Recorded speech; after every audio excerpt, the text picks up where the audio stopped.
Hey everyone, this is Gaurav. Welcome to Granth education. आज की video का टॉपिक है how to draft a general power of attorney. एक general power of attorney को किस तरीके से ड्राफ्ट किया जाता है, आज की वीडियो में हम सीखेंगे। जब भी आप पावर ऑफ अटर्नी को ड्राफ्ट करोगे, स्टार्टिंग करोगे आप, this is power of attorney capital में लिखना है। फिर उसके बाद आपने लिखना है कि ये जो पावर ऑफ अटर्नी बनी किस दिन है, क्या डे था, डेट क्या थी, मंथ क्या था, फिर ईयर, फिर बाय एंड बिटवीन लिखने के बाद आप इस पावर ऑफ अटर्नी में जो जो पार्टी इन्वॉल्व है उसका डिस्क्रिप्शन दोगे। सबसे पहले डिस्क्रिप्शन आएगा जो इस पावर ऑफ अटर्नी को बना रहा है, जिसको हम क्या बोलेंगे, प्रिंसिपल बोलेंगे। ठीक है। अब उसका पहले नेम आ गया, उनका फादर नेम आ जाएगा, कितने साल के हैं वो, एज कितनी है और कहाँ के रहने वाले हैं, ये लिख दोगे। और इसको हम आगे से क्या कहेंगे, प्रिंसिपल कहेंगे। और ये हमारी जो पावर ऑफ अटर्नी का फर्स्ट पार्ट है, यानी वन पार्ट हो गया। उसके बाद आप सेकंड पार्टी की डिस्क्रिप्शन दोगे, जिसमें उनका name, father name, age about and resident of. और ये हमारे पावर ऑफ अटर्नी का सेकंड पार्ट है, यानी अदर पार्ट है। फिर आपने शुरू करा वेयर एज। वेयर एज क्या है, एक रिसाइटल है, यानी अब आप पावर ऑफ अटर्नी जो बना रहे हो, इसके बनाने के पीछे क्या ऑब्जेक्टिव है देना पड़ेगा। हमने कहा जो प्रिंसिपल है ना, वो सोल एंड एब्सोल्यूट ओनर है प्रॉपर्टी का, जिसको कंप्लीट डिस्क्राइब कर दिया हमने शेड्यूल के अंदर। फिर लिखा हमने एंड वेयर एज। इस पैराग्राफ में हमने लिखा कि जो प्रिंसिपल है ना, वो अनेबल है, यानी किसी काम में बिजी होने के कारण कोई भी जो भी उसके प्रॉपर्टी से रिलेटेड मैनेजरल वर्क कुछ भी है वो अटेंड नहीं कर सकता, उसको फुलफिल नहीं कर सकता। उस पर्पस के लिए वो एक पर्सन अपॉइंट करना चाहता है। फिर थर्ड में लिखा, तो इसलिए प्रिंसिपल ने क्या कहा कि वो प्रपोज कर रहा है अपॉइंट करने के लिए जो पर्सन, जिस पर्सन को हमने अटॉर्नी कहा था, उस पर्सन का नेम आ जाएगा और फादर नेम आ जाएगा। फिर उसके बाद आप प्रिंसिपल कहता है ये मेरा क्या है, ट्रू एंड लॉफुल अटॉर्नी है, जो कि एक्ट करेगा और एग्जीक्यूट करेगा सारे वो काम, सारी डीड्स, सारे थिंग्स जो कि ये एग्री कर रहा है। अटॉर्नी जो एग्री कर रहा है वो सारे काम ये करेगा। फिर आया now this general power of attorney, यानी हमारा नॉन ऑपरेटिव पार्ट खत्म हो गया, अब ऑपरेटिव पार्ट आया। ऑपरेटिव पार्ट के अंदर हमने लिखा now this power of attorney, general power of attorney witnesses as follows. अब पहली लाइन ही आई, know all man by these present that. मतलब क्या कहना चाहता है कि जो इस पावर ऑफ अटॉर्नी को पढ़ रहा है उन सबको मैं इन्फॉर्म करना चाहता हूं कि अब प्रिंसिपल का नेम इधर लिख देना कि मैं नॉमिनेट कर रहा हूं, अपॉइंट कर रहा हूं किसको, जो अटॉर्नी का नाम लिखा था वो आ जाएगा।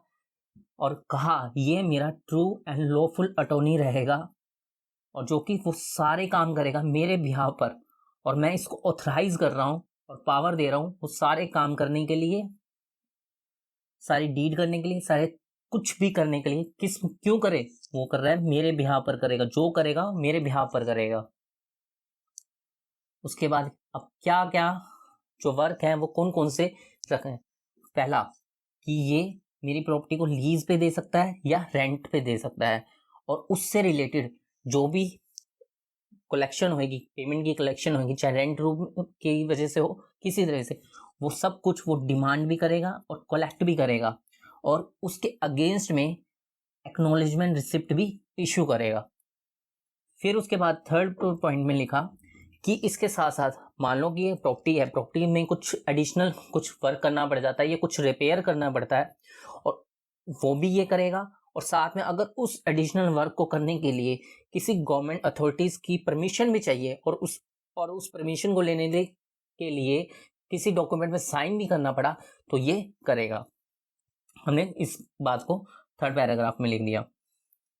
फिर फोर्थ में आया कि ये जो हमारा अटॉर्नी है वो डील करेगा सारे गवर्नमेंट बॉडीज के साथ, सारी गवर्नमेंट डिपार्टमेंट और लोकल बॉडीज के साथ, सबके साथ डील करेगा। किस लिए भाई, कोई भी ऐसी फैसिलिटी प्रोवाइड करानी है प्रॉपर्टी के अंदर, उस सारे काम के लिए, और सारे डॉक्यूमेंट पर वो साइन भी करेगा। और इसके साथ साथ फिफ्थ पॉइंट में लिखा वो सारे टैक्सेस और म्यूनसिपल टैक्सेस, जितने प्रकार के भी टैक्सेस प्रॉपर्टी पे लगेंगे, वो कौन पे करेगा? हमारा अटॉर्नी पे करेगा। उसके 6 पॉइंट में लिखा, अगर किसी बात के लिए ऑब्जेक्शन रेज करना पड़ा गवर्नमेंट से या किसी लोकल अथॉरिटी के अगेंस्ट में कोई ऑब्जेक्शन रेज करना पड़ा, वो भी काम कौन करेगा? हमारा ये अटॉर्नी करेगा। इन जनरल यानी 100 का जोड़ 1 है, क्या करना चाहता है हमारा प्रिंसिपल? कहना है 100 का जोड़ 1 है, वो सारे काम करेगा ये जो कि करने जरूरी है। क्यों करने जरूरी है? जो ऊपर बताए गए सारे काम है उससे रिलेटेड को, उन कामों को करने के लिए जो भी काम जरूरी है वो ये सारे काम करेगा। बट कंडीशन डाल दी, प्रोवाइडेड दैट, कि अटॉर्नी ना इस प्रॉपर्टी को ना सेल कर सकता है, बेच नहीं सकता, ना किसी और को दे सकता है, ना कि ट्रांसफर कर सकता है, ये कुछ भी काम नहीं करेगा। एंड फिर लिखता है, अटॉर्नी कहता है कि आई एग्री टू रेक्टिफाई, मैं रेक्टिफाई करूंगा उसके सारे लॉफुल एक्ट्स को। देखो, लॉफुल एक्ट्स को रेक्टिफाई करेगा। अगर अटॉर्नी ने जो भी काम ऊपर बताए गए हैं और लॉफुल तरीके से उसने करे हैं, तो वो हमारा जो प्रिंसिपल है वो कहता है मैं रेक्टिफाई करता हूँ, उसके सारे काम को मैं रेक्टिफाई करूंगा, मैं अपना लूंगा, या मैं ये मानूंगा कि ये काम अटॉर्नी ने ना करके मैंने करे हैं। उन सारे लॉफुल एक्ट को, थिंग्स को, जो किसने? अटॉर्नी ने करे हैं। किस लिए करे हैं? इन pursuance of the power of attorney, यानी पावर ऑफ अटॉर्नी के अकॉर्डिंग उसने जो काम किए हैं उन सबको मैं रेटिफाई करूंगा। फिर आया इन विटनेस वेयर ऑफ में, क्या लिखा?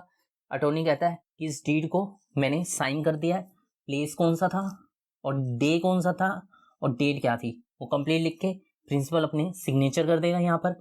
और विटनेस, 2 विटनेस के साइन चाहिए होंगे जिसमें नेम, एड्रेस और सिग्नेचर आ जाएगा, और ऐसे ही सेकंड वाले का भी आ जाएगा।